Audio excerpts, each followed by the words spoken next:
Welcome to Café, Jana. This is where I talk about community building, events, startup life, and of course, how to make the perfect cup of coffee. Okay. I have a coffee to review later. So this one I want to talk about and focus on just building your online persona. I taught a workshop earlier to a group of like female entrepreneurs, and this was one of the subjects.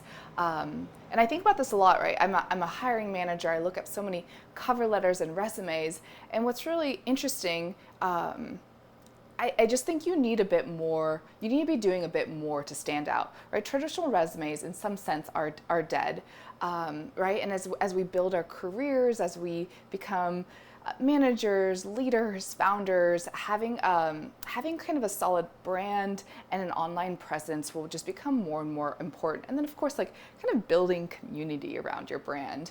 So I did a workshop, like I kind of did this 2 years ago. I really kind of took a step back. And it's so weird, right? I have imposter syndrome. I had imposter syndrome. And so when I first started kind of thinking about like, oh, well, I would like to write or I would like to speak, I'm like, well, what message do I have to tell? Will anyone listen, right? Do I even have anything to write about? So that I think that was one, right? Like dealing with imposter syndrome and feeling comfortable, starting to kind of speak more publicly about the work I have done over the years at the different companies I've worked at. But yeah, I figured out, I'm like, okay, so my audience is, or I also think about kind of where I want my career to grow and who I want to be. So my audience is really community builders. I think people working at startups, event planners, and of course women in tech. That's an issue that's really important to me. And then, so it's like I understood, kind of figured out my audience, and also to go look at my online presence, right? My Twitter would say one thing, my LinkedIn would say something else, and it's really like, it's all about telling a cohesive story across all of the different, right? It's like it's marketing, right? It's how do you tell a cohesive story across all of these different, whether it's a website or the different social media networks that you are on, whether you use Dribble or Twitter or Instagram, Medium, whatever that is. So right. Figure out your audience. Figure out kind of how to tell a consistent story, right? So I took a bunch of time. I'm like, okay, well, what is my story, right? What is kind of that one line? Like, what do I want people to know, right? So I say, right, and if you look at my LinkedIn or anywhere, I say I'm a community builder, published author, and startup advisor living in New York City, right? So I'm very clear about kind of those were like the most important things that I want people to take away. So when they engage, when they ask me to give a talk, when they reach out to me, I'm very clear about like who I am, the things I'm interested in, and what I'm doing.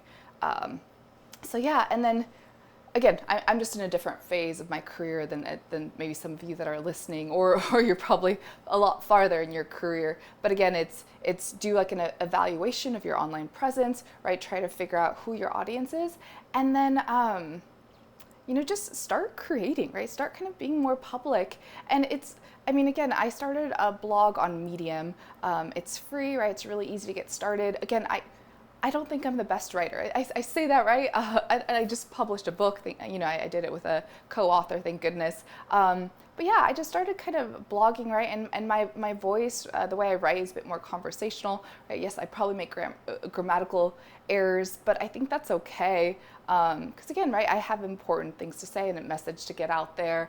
I just started a blog on Medium, and I have a tripod and I bought this external microphone, and I'm just like uploading videos to YouTube, right? So I think sometimes we think that there's this like big barrier of entry to get started, but my tripod was about $40, and then the microphone was I think about $100. I just ordered from Amazon.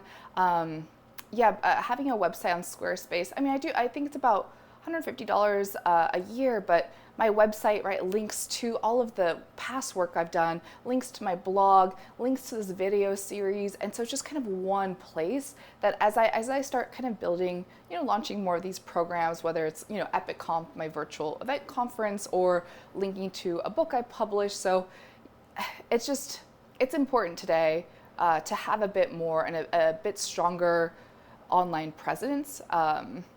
And that's just kind of how you will stand out. So again, like I mentioned, right, as we are building our careers as managers, leaders, it's important to build your brand online, and it doesn't have to be this big effort, right? It can take time, like place over time. Get a nice photo taken, kind of really kind of keep refining that like message, right, across your different platforms, but be consistent, and just, start writing and start putting yourself out there. Okay, and says Café Jana, I'm going to review. So I love this. Friends and people that have been listening have started sending me coffee.